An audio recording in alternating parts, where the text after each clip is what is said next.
প্রিয়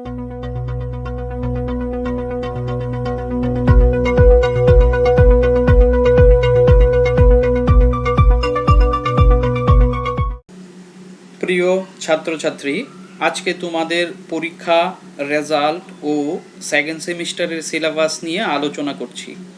দীর্ঘদিন ধরে তোমাদের মনে সংশয় ছিল পরীক্ষা কবে, কখন ও কিভাবে হবে। বলা যেতে পারে ৯ জুলাই তোমাদের দীর্ঘদিনের অপেক্ষার অবসান ঘটল।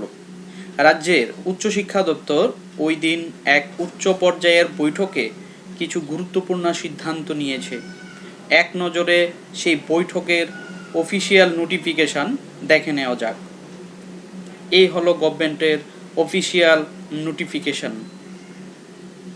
কোভিড পরিস্থিতিকে সামনে রেখে পরীক্ষা রেজাল্ট ও সিলেবাস নিয়ে মোট 12টি সিদ্ধান্ত নেওয়া হয়েছে। সেই সিদ্ধান্তগুলিকে পয়েন্ট হিসেবে এক এক করে তুলে ধরছি।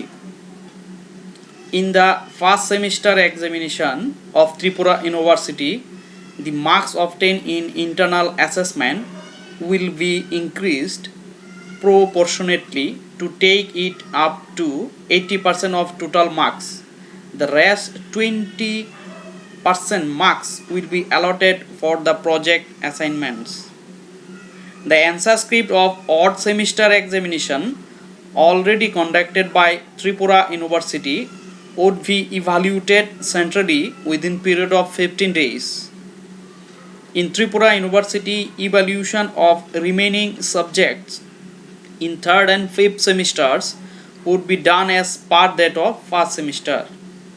In technical institutions under Tripura University, evaluation would be done on the basis of internal assessment as mentioned above.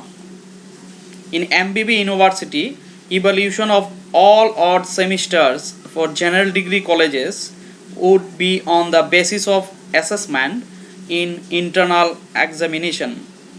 The remaining examinations in law college under MBB University would be conducted in online mode. Number 7. If COVID situation improves, the examination for final semester of all courses would be conducted by both the universities in physical mode in the last week of August 2021. Both the universities would assess the online classes and reduce the syllabus of all subjects by 25% for benefits of the students. It is also decided in the meeting that when the students would go to the college for examination related activities, there would be vaccination center. It is decided that both the universities would not take any center fee and reduce examination fee by 50%. Tripura University has been requested to revise the curriculum and marking pattern in undergraduate level courses. Tripura University has been requested to allot 5 marks in internal assessment for attendance in classes. এখন আমরা পয়েন্টসগুলির বিস্তারিত বিবরণ জেনে নিচ্ছি। Number 1 point, Tripura বিশ্ববিদ্যালয় প্রথম সেমিস্টারের ফলাফল ইন্টারনাল অ্যাসেসমেন্টে প্রাপ্ত নম্বরের 80% আনুপাতিক হারে বৃদ্ধি করে এবং প্রজেক্ট অ্যাসাইনমেন্টে 20% প্রাপ্ত নম্বর নিয়ে ঘোষণা করা হবে। অর্থাৎ 80% আনুপাতিক হার এবং অ্যাসাইনমেন্টে প্রাপ্ত নম্বর একত্রে যোগ করা হবে। একটা উদাহরণ দিয়ে বোঝানোর চেষ্টা করছি। ধরে নেওয়া যাক একজন ছাত্র বা ছাত্রী ইন্টারনাল প্রজেক্ট বা অ্যাসাইনমেন্টে 20-এর মধ্যে 15 পেল। এখন 80% হারে বৃদ্ধি করলে দাঁড়াবে 15 × 4 = 60। এবার ইন্টারনাল এবং আনুপাতিক হার যোগ করতে হবে। তাহলে ওই ছাত্র বা ছাত্রীর রেজাল্ট দাঁড়াবে 15 × 60 = 75। দ্বিতীয় পয়েন্ট, ত্রিপুরা বিশ্ববিদ্যালয় পরিচালিত সাধারণ ডিগ্রি কলেজের যে সমস্ত পরীক্ষা সম্পন্ন হয়ে গেছে ইতিমধ্যে সেই সমস্ত পরীক্ষার উত্তরপত্রের মূল্যায়ন কেন্দ্রীয়ভাবে শুরু হবে এবং 15 দিনের মধ্যে শেষ করা হবে। পয়েন্ট 3,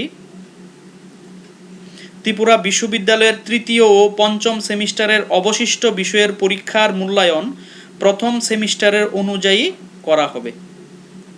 পয়েন্ট 4, ত্রিপুরা বিশ্ববিদ্যালয় পরিচালিত টেকনিক্যাল কলেজগুলির ক্ষেত্রেও প্রথম সেমিস্টারের মতো ইন্টারনাল অ্যাসেসমেন্টের ভিত্তিতে মূল্যায়ন করা হবে। পয়েন্ট 5, প্রথম, তৃতীয় ও পঞ্চম সেমিস্টারের ফলাফল ইন্টারনাল অ্যাসেসমেন্টে প্রাপ্ত 80% আনুপাতিক হারে বৃদ্ধি করে এবং প্রজেক্ট অ্যাসাইনমেন্টের প্রাপ্ত নম্বর নিয়ে ঘোষণা করা হবে। অর্থাৎ 80% আনুপাতিক হার এবং অ্যাসাইনমেন্টে প্রাপ্ত নম্বর একত্রে যোগ করা হবে। এমবিবি বিশ্ববিদ্যালয়ের অধীন ল কলেজে অবশিষ্ট পরীক্ষা অনলাইন মোডে হবে এবং সংশ্লিষ্ট বিশ্ববিদ্যালয়ের পরামর্শক্রমে ল কলেজ কর্তৃপক্ষ প্রয়োজনীয় ব্যবস্থা গ্রহণ করবে। কোভিড পরিস্থিতির উন্নতি হলে উভয় বিশ্ববিদ্যালয়ের সমস্ত কোর্সের ফাইনাল সেমিস্টারের পরীক্ষা 2021 সালের আগস্ট মাসের শেষ সপ্তাহে সম্পন্ন করা হবে। ত্রিপুরা বিশ্ববিদ্যালয় ও এমবিবি বিশ্ববিদ্যালয়ে যথারীতি অনলাইন ক্লাস চালু থাকবে এবং 25% পাঠ্যক্রম মূল পাঠ্যক্রম থেকে বাদ দেবার কথা বলা হয়েছে। পয়েন্ট 9, সবাই সিদ্ধান্ত নেওয়া হয়েছে যে শিক্ষার্থীরা যখন পরীক্ষার জন্য কলেজে যাবে তখন সেখানে ভ্যাকসিনেশনের কেন্দ্র থাকবে যাতে পরীক্ষার্থীরা সহজেই টিকা দিতে পারে। উভয় বিশ্ববিদ্যালয় টিকা কেন্দ্র স্থাপনের জন্য স্বাস্থ্য বিভাগের সাথে যোগাযোগ করবে। পয়েন্ট 10, সিদ্ধান্ত নেওয়া হয়েছে যে উভয় বিশ্ববিদ্যালয়ই কোনো সেন্টার ফি নেবে না এবং পরীক্ষার ফি 50% হ্রাস করা হবে।